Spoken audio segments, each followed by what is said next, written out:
I lost my whole family, 15 of them. They were innocent, just staying in the camp. What wrong did they do? All of them were killed. No one is left except me and my younger brother.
Over 3,600 Palestinian children have been killed in 3 weeks in Gaza.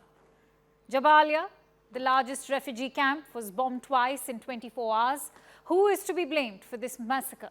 As the Israel-Hamas war entered the 28th day of the conflict, rescuers combed with their hands through layers of concrete to find survivors in the Jabalia refugee camp.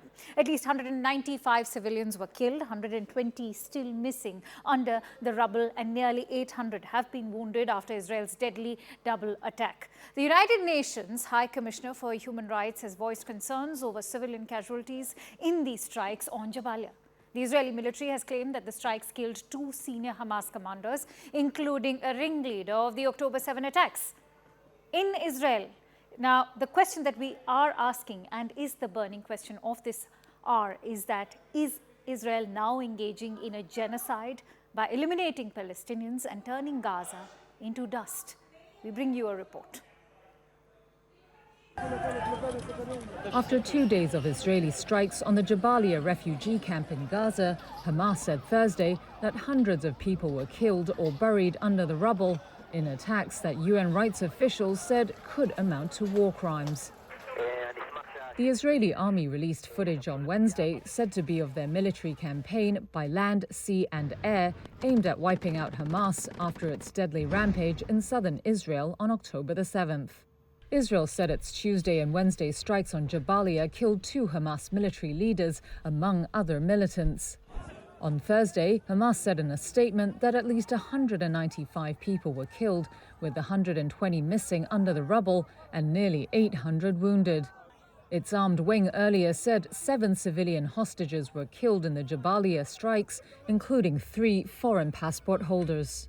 Reuters was unable to verify the casualty numbers, but satellite images show the extent of the damage in the area. The United Nations High Commissioner for Human Rights voiced concern over civilian casualties in the strikes on Jabalia, which is Gaza's largest refugee camp, saying on social media, quote, "We have serious concerns that these are disproportionate attacks that could amount to war crimes." Meanwhile, more foreign nationals prepared to leave the besieged enclave on Thursday as Gaza border officials said they would reopen the crossing to Egypt for them. More than 300 foreign citizens left on Wednesday under a deal between Israel, Egypt and Hamas brokered by Qatar. And columnist Dalal Irkat joins me live from Ramallah, bringing us all the latest as far as Palestine is concerned. Dalal, thank you for joining in. Now, Israel has hit Gaza's Jabalia refugee camp for a second time, that too in just 2 days. Has the war now entered an even more terrifying phase with increasingly dreadful humanitarian consequences? Well, what I can tell you is that we are now on day 28 of the continued murders and slaughters and bombings and shellings of the 2.2 million civilians who live in Gaza. The death toll has risen above 9,000 civilians. 4,000 of those, almost 4,000, are children, and 3,000 are women. So basically, Israel is targeting the civilians, the besieged civilian population in Gaza under the pretext where they are trying to mislead the world and say that this is an Israel versus Hamas war. They are not targeting Hamas leaders. They did not kill any military leaders for Hamas. They're killing the children, the women, the elderly. They're targeting the residential buildings, the mosques, the hospitals, the churches. You know, they're sending warnings to hospitals. They're evacuating the people, and they're asking them to go to Sinai and to the north. The reality that we need to be dealing with is that Israel is waging a war, a series of war crimes of trying to evict the Palestinian people. Today marks the Balfour Declaration anniversary. And let's remember that paragraph 2 of the Balfour Declaration basically referred to the Palestinians, non-Jews, as minorities who are entitled to religious rights alone. This is what the Israeli colonial project is about. They want to transform the Palestinian population who have and enjoy the right to self-determination and who have an embedded right to this land, which was occupied in 1948, where the Israeli state was established, into minorities and deprive us from our right to self-determination. Dalal, at the same time, there's growing chorus about which is also calling the Gaza situation a genocide. Should UN attach the same standards to Israel as it does when assessing human rights violations in other countries around the world? Well, the UN resolutions, the international law, international humanitarian law, the Fourth Geneva Conventions are all very clear. The Rome Statute of the ICC is very clear. We have seen 2 days ago the ICC prosecutor Karim Khan on the border. He was begging Netanyahu to let him and his investigation teams into Gaza to investigate if there are crimes. We're not only judging or pointing fingers at the Israelis. They want to investigate both sides, Hamas and Israel. But Israel refused.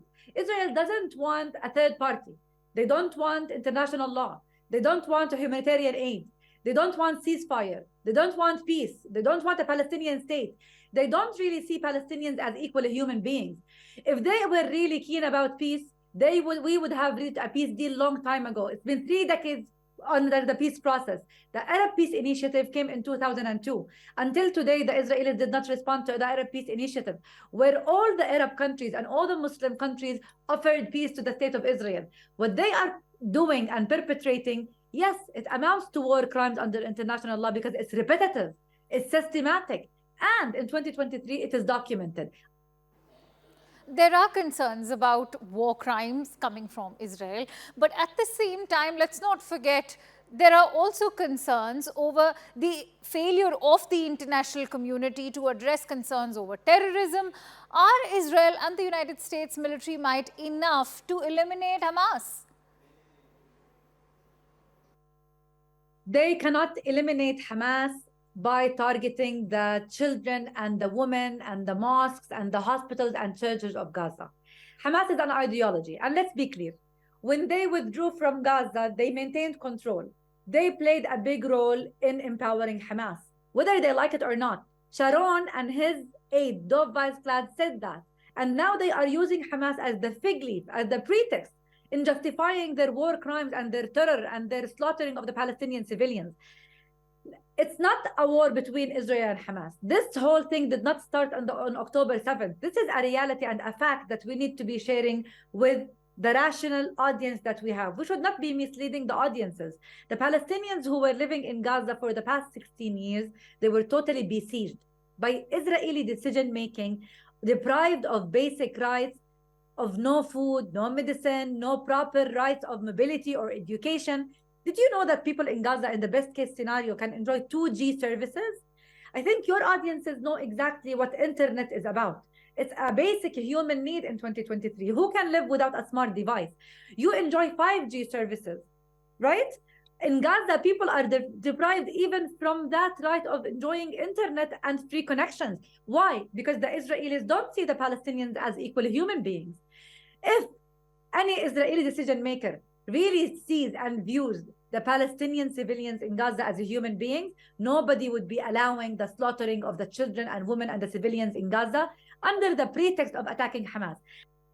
It's interesting that you talk about killing the ideology more than the terror outfit. That's why I want to know from you, Dalal, what will prevent Hamas 2.0 from filling the power vacuum given the absence of serious political alternatives to Hamas? Why should Palestinians abandon Hamas when there is no alternative for political governance within Gaza if Hamas is gone?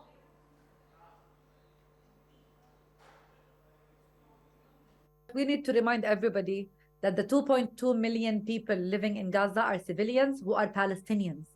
And they are part of the Palestinian state and Palestinian spectrum.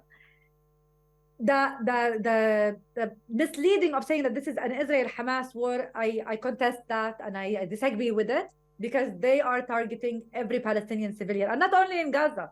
You know, settler terror backed by the Israeli military occupation is also ongoing in the West Bank. In the past 3 weeks alone, we had more than 130 Palestinians martyred in the West Bank, more than 1,500 people detained.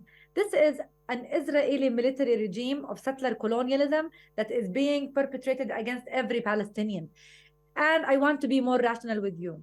Gaza is Palestinian. We will not have a state in Gaza, and we will not have a state without Gaza.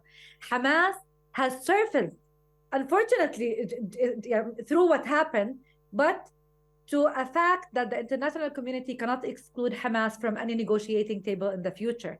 And, you know, inspired by the Northern Ireland experience in reaching the Good Friday Agreement, this should be okay for a more inclusive and more comprehensive peace process, whether we like them or no, whether we agree with them or no.